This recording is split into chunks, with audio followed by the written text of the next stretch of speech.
Dua kasus hukum yang sedang mengenai tokoh politik kita ini kan menyedot perhatian publik ya. Ada yang bilang kasus ini seperti dipaksakan. Ada yang bilang juga ini adalah pesanan tokoh-tokoh tertentu. Setelah melewati persidangan yang panjang dan alot, akhirnya kedua tokoh ini kan divonis ya.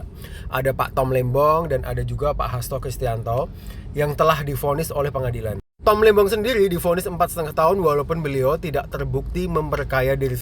Vonis beliau ini dilatar belakangi oleh keputusan pengadilan yang menganggap beliau ini mengeluarkan kebijakan yang menguntungkan pihak lain atau perusahaan.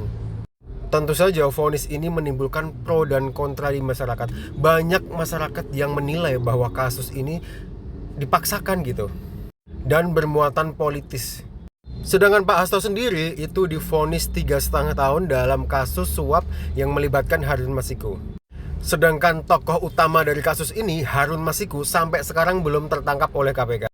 Dalam putusan pengadilan itu sebenarnya Pak Hasto ini tidak terbukti merintangi penyidikan KPK. Tapi dalam putusan pengadilan itu Pak Hasto ini terbukti katanya memberi suap kepada komisioner KPU untuk meloloskan Harun Masiku sebagai anggota DPR. Vonis dari kedua tokoh ini tentu saja menimbulkan keriuhan di masyarakat ya. Banyak masyarakat yang menilai bahwa kasus mereka berdua ini sebenarnya dipaksakan hanya karena berbeda posisi politik. Mungkin berasal dari keresahan masyarakat itu akhirnya membuat Pak Prabowo ini memberikan abolisi kepada Pak Tom Lembong dan memberikan amnesti kepada Pak. Abolisi adalah hak yang dimiliki kepala negara yang berhak penuh untuk menghapuskan tuntutan pidana atau menghentikan jika telah dijatuhkan. Sedangkan amnesti sendiri adalah pengampunan atau penghapusan hukuman yang diberikan kepala negara kepada tokoh atau seseorang yang telah melakukan tindak pidana tertentu. Keputusan Pak Prabowo untuk memberikan abolisi dan amnesti kepada dua tokoh ini itu mendapatkan banyak reaksi dari masyarakat. Ada yang positif, ada juga yang negatif.